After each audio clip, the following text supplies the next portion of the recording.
Tommy, what I want to do is allow the viewer to come on a journey with you. And I think what matters first up is to hear why you got to a place that you were at the court that day in Leeds that led to your arrest. So take me to you growing up. Where did you grow up? So I grew up in Luton Town. It's a working class town with a very diverse population. It's gone from, so I was born in 1982. When I was born in 1982, we had one mosque. Now we have 35. So I've watched that change in the town. Just so people understand, Luton was the launch place for the 7/7 bombers. It was the home of the fertiliser bomb plot. It's, in fact, so many terrorist atrocities have been linked to Luton. Al Mujahideen, who are now a proscribed terrorist organisation, Omar Bakri, Abu Hamza, who's in prison in America, their head office was in Luton. So Luton Town for you was home. You grew up there. Your mum, I think she lives, or you grew up with your mum there? I grew up, so my mum come from Ireland.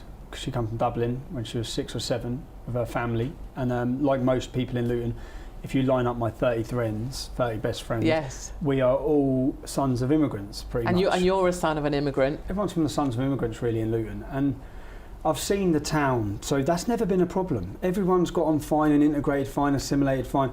But growing up, I was trying to understand there was something very different about what I saw as, which I at first thought was a Pakistani problem. I saw the Pakistani community showed a hostility towards everyone who wasn't Pakistani. And then only through growing up and learning Islam, I understood that it was the segregation and separation taught to them through Islam. So in Luton growing up, you know, you're there, you're growing up as a young lad, and you're seeing that there's all these different people, you're all mixing, fine, but there seems to be this one population, the Muslim population, or those that believe in Islam, that don't want to belong, don't want to integrate. If I just put it into basic terms, if you went into the school dinner hall in my school, in a state school, normal school, yeah, in a normal school, you'd have whites sitting with blacks, sitting with some Chinese, sitting with some Indians, everyone sitting integrated at their tables, and in the corner of that dinner hall you'd have 8 tables of Muslims. Separate in everything. I never understood this. I never understood it until I read the Quran. I never understood until I read so many passages and so many verses saying do not be friends with the Christians or the Jews. And that's the first, it was like, I had so many light bulb moments in my life that were just like, now I understand. Now I get why we have this whole segregated Sharia community that are not integrating, that are hostile as well, that are hostile towards us. And that's not all of them, because even in school I would have made friends with Muslims. Let me ask you some questions about growing up in Luton and the separation. So the separation of financing, the separation of policing. How does that work in Luton? So, another example, again, I'll give to Luton. When we formed I formed an organisation in 2009 which to try and highlight a lot of these problems. And when a journalist first come to see me, I took them up to the estate that I was originally grew up in as a child. I said, look at that park. That park is from the 1980s. And then we drove down to the Muslim community. I said, look at that park. That's a state-of-the-art £350,000 park. You want to know why we're frustrated? And we're frustrated because all of the funding, everything has been given and handed, and the organisation towards the Islamic community, everything, and that's not. I'm not saying it's the Muslim community's fault. So for clarity, the funding, so government funding coming through to councils, because it's how it's worked in the UK. We have councils. You see Labour councils, and they're pushing funding to the Muslim community, presumably because that's where the vote's coming from. So in Luton, we have, as I said, it's 30-40% of the town is Muslim, and when we have our elections, that 30-40% is enough to win the vote, because the majority of people aren't voting. Now, so if they do a deal, and we've known this for years, the Luton Council of Mosques, which was the leader, would coordinate all the mosques together. They'd sit down with the council, they'd do a deal, they'd then be specifically told who to vote for and how to vote, and they'd regain their power. And as someone from a white working class background, we've simply were forgotten and neglected. And that's a feeling that we're looking at the Labour Party, who have gone all out and given every other community everything. And that's why even currently, white working class children are the biggest underachievers. In Luton we have the Luton Islamic Centre, which is a mosque. which was where Shaleen, the most recent Westminster Bridge, the man who done the terrorist attack against Westminster, done the attack there. He was a paid teacher for that mosque. The Stockholm bomber was from that mosque. Luton Borough Council fund from our taxpayers' money that mosque. And I think you said that 9/11 bombers were celebrated in Luton. Could you explain that? So just so people understand, this would be when I formed an organisation called the English Defence League in 2009. English Defence League. In 2009. That wasn't just a spur of the moment thing. That was a build-up of watching my town decay, watching it be taken over essentially, watching pure venom and hatred go unchallenged against everybody. And so people understand, on September the 11th, after September 11th, we had posters, and I'll show you a copy of these. Copy. Posters were put on all the phone boxes, all the shop windows, Magnificent 19, a celebration of the 19 suicide bombers. So Magnificent 19, the 19 suicide bombers launched against America 9/11. Yes. They were celebrated in the town of Luton that you grew up in. I remember getting phone calls that the college, there'd been all cheers in the college by. And as a reaction to that, at the age of 21, growing up in this town, you created something called the English Defence League. No, so first of all, I tried to first raise my head about it at the age of 21, where I organised a demonstration called Ban the Luton Taliban, because a group headed by Omar Bakri and Abu Hamza, Abu Hamza has the hook, he's in an American prison now. A group, their head office was in my town. They were sending people to fight for the Taliban. I organised a demonstration to oppose against them, and from that, I was attacked and targeted, and I kept my mouth shut then for 5 or 6 years. But then there was a soldiers' homecoming parade where our soldiers were attacked and spat upon again by this same group. That's when I formed the English Defence League. So soldiers coming home from fighting the Taliban, soldiers coming back, there was a homecoming parade. Those soldiers, I remember the footage of this, watching it, those soldiers were spat on, there were protests there was a big Muslim gathering essentially that were abusive and horrific to our British troops. That was the trigger that caused you to finally set up the English Defence League and actually position yourself then as a target. Yeah, that was the trigger, and because of what had happened when I was 21, I was now 26. Because of what happened when I was 21, that's why I decided to try and cover my face and try and use a different name, because I knew what's coming. And then take us from this 21-year-old and then a 26-year-old with the English Defence League, take us to the Tommy Robinson stood outside court. So just to explain, the thing that led to your arrest, it's an ongoing court case, so we still have to be very careful. It was broken into 3 parts. 1 part was done. This was the second trial of a group of men accused of grooming and trafficking young girls. You were stood outside the court on the day of the trial, correct me if I'm wrong? On the day of the trial had finished. So the trial had finished, and the jury were there to give their verdict. So the trial had finished, and I was stood there on that day. And the reason I was stood there on that day is what I've tried to do since forming the English Defence League. I've travelled the country and I've researched and I've spent time with families, and I've seen the true extent of this, what is called grooming, which is more of a rape jihad across our country. And I feel that things are still being hidden and the public are not really aware of the size of this problem. For example, we have young girls that have been murdered and chopped up and put into kebab mincers, and no one knows that. We have young girls who have had hot iron rods with the letter M and branded on their back, and no one knows it. But you standing there that day, you have your camera. What sort of camera have you got? An iPhone? I just went with I had my iPhone, and what were you saying? I was just detailing the men's names. So before I went there, I had researched, and I'd looked at the contempt of court laws, which I was aware of, and I was also aware that the judge has no power to put any reporting restrictions on any information that's in the public domain. And the BBC, our British state news broadcaster, they had already printed, I'd seen them, I think I'd tweeted them, the names of the individuals. That was already in the public domain. All the information that I gave was already in the public domain. And where you were standing outside the court, were you right outside the door? Were you inside the door? Where were you? Had you asked someone where you could stand? Yeah, so that morning I'd gone into court to try and get the full details of their reporting restriction. There's so many guidelines that they have to have. For example, on the screen where the defendants' names are listed, it has to say there of the reporting restriction. It didn't. I have a photograph of that screen. It did not. There was nothing on the door. So I then stood outside, and obviously I presumed that the reporting restriction can only be for the verdicts, because and for the specific detail from in that trial. It can't possibly be for any information that's already online and out there. So the trial had finished. Trial finished. You were stood outside. Yes. You repeated information that was already in the public domain, the names. Yes. Did you film any of the men going in? The defendants who were walking into court, yes, I filmed them. I made sure not to film anyone but them. So there was Muslim women walking into court. I turned the camera away from them. I was fully aware that you couldn't record jurors, witnesses or anything like that. But defendants on trials, as anyone would see of any case across the UK, every time I've ever gone into court, I'm photographed and I'm filmed. So I filmed them. I wasn't aggressive towards them. I asked them how they felt about their verdict that was coming, because they were getting their verdict that day. I asked them a simple question, and I was very calm and reasonable and polite. I made sure of that. Did anyone ask you to stop filming? Did anyone tell you to go away? No, I actually asked the police officer if I was okay to be filming where I was filming, to which I was told yes. What happened next? Next I was arrested, and I could see more police come in.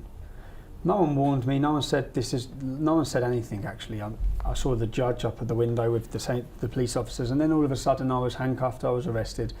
I was told I was being held on breach of the peace. And then I'm brought into court, and the first thing I say again is, I need to speak to my solicitor. You can't speak to your solicitor. There's no facility for you to speak to your solicitor. I said, I need you to get a message to my solicitor then. Again, I could, no. Then I'm taken up before the judge with no solicitor, no lawyer. I'm taken before the judge where 5 minutes of an hour-long video is played, 5 minutes.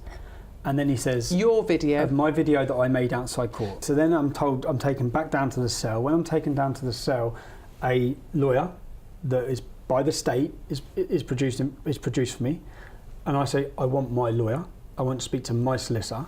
He says, you can't. That's not going to happen. We're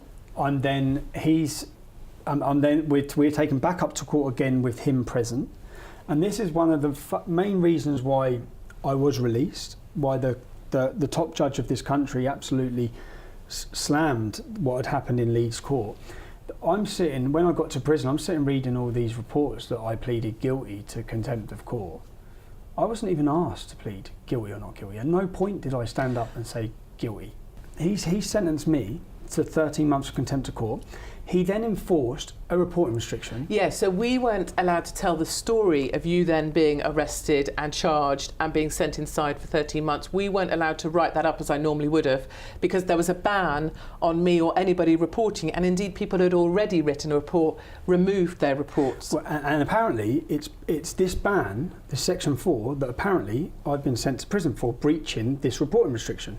Now, as you've said, some newspapers run stories. Breitbart, others, of course. And then they had to remove them.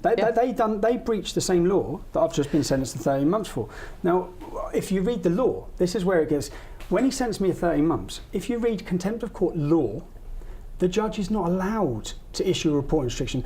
The reason for this is, under contempt of court, you don't have a jury. So you have a judge who is he arrests you and he's the executioner. He arrests you and he sentences you, he hears you, he tries you, he convicts you.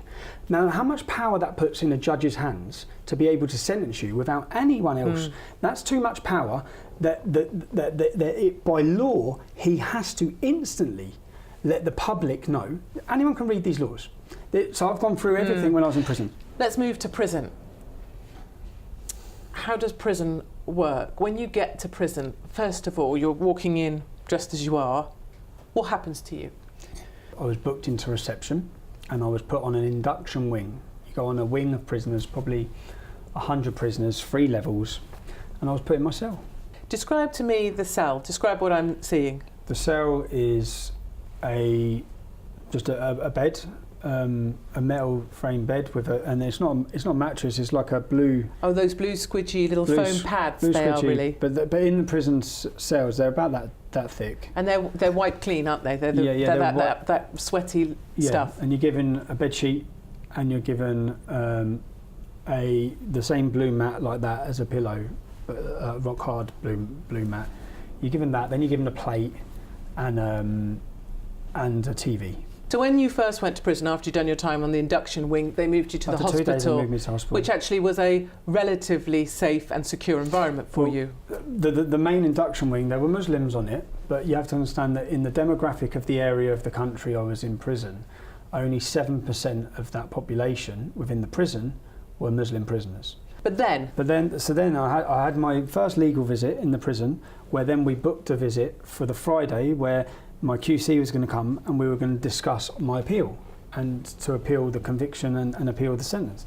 Now, days before that appeal, in the morning, my door opened, they said, "You're going."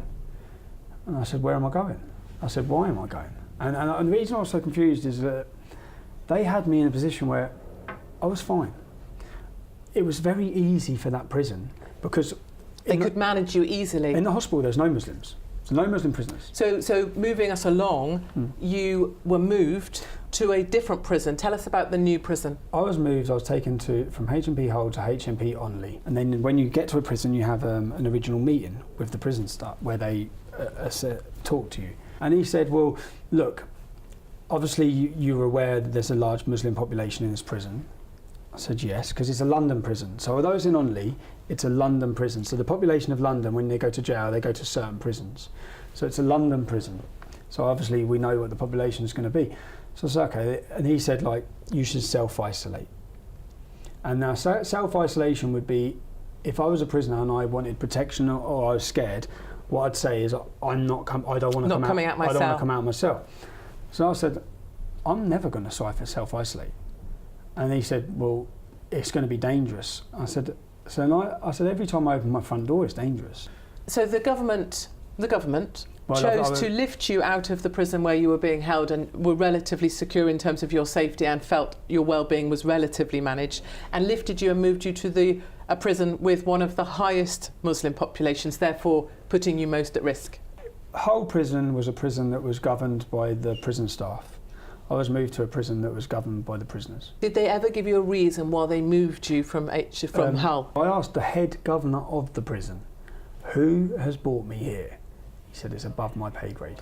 Now, okay. Who's above his pay grade? It is the government.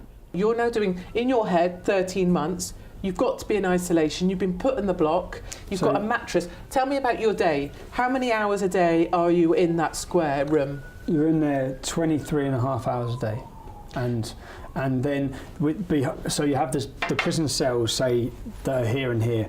And then for 30 minutes, they take you out and they put you into a cage that's looked upon by all of the cell windows. So you're put in a cage like a little animal. You're put in a cage for 30 minutes where you can then walk around for your exercise. Now, within minutes of me being put down the block, there were threats and screams and shouts because the Muslims had seen as I'm getting brought in. And what I didn't realise, which I was told, which I put a complaint in again, was that the prison imam had been telling the prison for days before that he's coming. Was there an instruction against you? No. Giving people a pre-warning I'm coming to a prison means that they possibly could get one chance at hitting me. And once they've done that, I'd then be put down the block. Now, I wasn't going to self-isolate. They probably know I'm not going to self-isolate. That gives them an opportunity to get knives, to get blades. To make weapons. To be prepared. So I then put in a complaint saying, how is the prison imam telling people? I'm super paranoid of I know what's gone on previously in my previous prison sentences. I wrote a letter to my wife and it was a detailing letter. Yeah. You're right. It's all right. This is a letter to your wife from prison. What did you say? To make sure they understood why I do what I do. And it's me believing that the worst will come. That you will die in jail. The worst will come, and I want my children to know that I haven't, At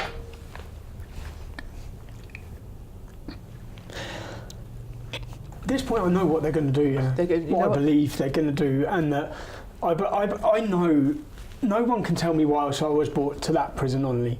No one can tell me. So I know intentionally, and previously I've been locked in rooms with Muslims in prison, so I believe that, and then in that first week in the block, I'd then been told I'm getting moved. So I said to my wife, I'm getting moved, but nothing from the outcry outside, from Lord Pearson, who's a lord in this UK, making comments to make sure I'm safe, I knew that nothing had been done to do that. So you're sat down writing your letter to your Yep. wife and your children, and what are you telling them? That I know by doing what I do that that moment will come. And I know that, and I've chose that. And you want your children to know that you didn't choose it over them. So I detailed to my wife that it's not about them, it's not about our children, it's about every child, everyone's. I'm not apologising because not for 1 minute I'm sorry for what I've done. I'm apologising for what it's caused.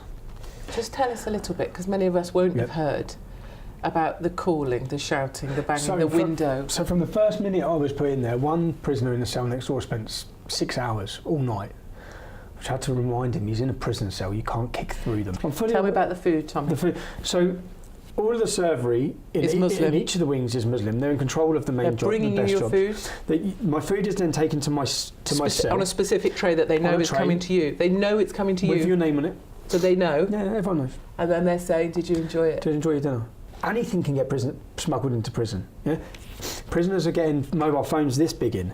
To get something that big, whether it be a drug or a rat poison or Glass. anything they want, yeah, to put into a dinner is going to be easy. So I don't want to give that. Because if you're going to die, you're not going to go out No, with not with like a. that. Tell me about the window in your block. So Sorry, the your window on in the your cell. Pardon So me. then, yeah, it took about a week before then.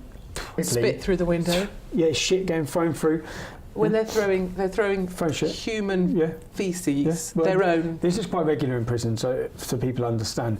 Prisoners throw throw human. shit, throw human feces at prison officers' faces.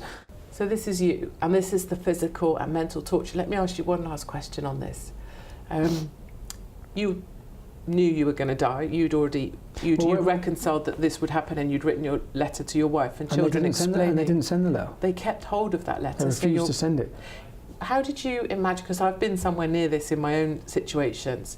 How did you reconcile that you would be killed? Did you think about how it would happen and that it would hurt and that you would accept that pain? Where did you go with that? I just believed that I was going to be moved prison again. That's what I was told. So in my first week, when I was down the block, I was told that they'd be moving me again. So I knew that they'd give one opportunity where they have an opportunity to get me, which has happened 3 times. So you knew there'd be a moment. I thought they're going to get a moment but to you'd get me. be got. All I wanted to tell my children is the reasons why, make sure they understood that I done this not because I love you, that's why I done it. Currently, as it stands, you are going back to face another judge. That's correct, isn't it? I'm going back to face another trial. To this point, right now, here, I still have no idea what it is that I've said outside court that they're saying has breached a restriction. Because bearing in mind, we know the law states they can't have a reporting restriction on information that's already in the public domain. Let's just, so people understand, reporting restrictions are regularly breached, okay? People get a small fine. Now, it's only the fact that I was talking about Muslim paedophile gangs that has resulted in me being in prison for 30 months. Okay. So let's put you now, you're going to be in front of the judge. Let's put you in there in the Old Bailey. Tommy, what's going to happen? I'm going to be convicted. I'm going to be found guilty and put back in prison. You're going to be found guilty. I know now. When I come up to this case, I'll be offered a deal. And You'll be offered I a believe deal. so. What deal do you think you'll be offered? If I plead guilty, that they will give me time served and I will go home. Will you plead guilty? What I said to my wife, which I need to know, I have my wife's support, my family's support, is I said that I never ever, the last thing I would ever want to do is bring down a court case that that would affect those young victims. That goes against everything I've ever stood for. So I could never accept that anything I said, because I know it didn't, prejudice that trial. Because I know it didn't. We know it didn't because the trial went ahead. So I said to my wife, if I was offered this, Jenna, if I was, like, I can't. And then she said, I'll still be here when you get out. So in the early years of my activism, my whole family were begging me to stop and trying to make me stop. I think that they're fully aware that's not going to happen. And I think that the government, if this is intentionally done to break me or silence me or stop me, surely by now, whoever's behind these little decisions, surely now you realise it hasn't and it won't. And right now, my voice coming out of prison, whether it be if you send me back to prison, when I come back out, it will be to a more accepted voice, a more respected voice. More people will listen to me than they ever have. And people right now are sitting disgusted, astonished, shocked. For your wife to say, do you know what, Tommy, I'll still be here when you come out. Will you stand there and say not guilty? Is it all of Tommy Robinson that willing to face it again, that brutality, the razor blades, the shit thumped through your window? Are you willing to do that again because because of your pure authenticity that what you did was not wrong? Yeah, it's not what I did. It's not just what I did was not wrong. It's what it represents. It represents far more than Tommy Robinson. What currently this has happened when I've been in prison is a movement that has created that is not solely about Tommy Robinson. It's a movement of feeling from people in this country who feel that they're not being represented. And that's not even about my story or me personally. This is people see, hold on, not if their attempts to silence me is to silence you. It's to silence the public. It's to silence, if they want, and we've seen this is going on across the world, the deplatforming, the taking away of social media platforms, and then the government and the oppression and the arrests and all of these things that are happening. It's not just, if they silence what I say, they silence what you hear. And I think it's gone so far. And in fact, if I say, which I've said to my wife, if I say I'm willing to die, do you run and do you hide? And the main thing that right now is really eating me up is that I like to fight. And if something is in front of me that I can battle, I'd stand there and fight it. But what they've managed to do and what they've done cleverly is to cause me damage that is hard to fight. If, for example, in these cases there weren't reporting restrictions, the last 5 major Muslim grooming gang conviction cases have had these reporting restrictions. If there wasn't, every single day we would hear in our media and online, and the public would read every day of the horrific, sadistic, sickening, disgusting, barbaric things that were happening to these children. We'd hear of the comments made to the children, the racial comments, the religious comments. We'd hear it day in, day out. Now, by putting a reporting restriction and saying that it's to maintain a fair trial, then what we get at the end of a year-long trial of whether it be 30 men or 40 men, and there's all these, you'll get one day's news. And if you miss that one day's news, then it's gone. And I think that that's what these reporting restrictions are doing. If I stood outside court and nothing I said could prejudice that trial, then why am I being imprisoned for it? But you're willing to die for what you believe in? If someone has to fight, let me fight, not my son. And where we're headed as a country, our next generation will look at us and they will never forgive us for letting the current situation go. Tommy Robinson, thank you very much indeed for your honesty, for sharing at a level that's quite extraordinary, and thank you very much. I spoke about it as well. I know. Thank you for everything you've done. Thank you. That was Katie Hopkins interviewing Tommy Robinson. Tommy is heading back to court on September 27th. The government is making him go through the whole thing all over again, and so he has to hire lawyers all over again. If you can help him cover the costs, which will surely be tens of thousands of pounds, please go to SaveTommy.com.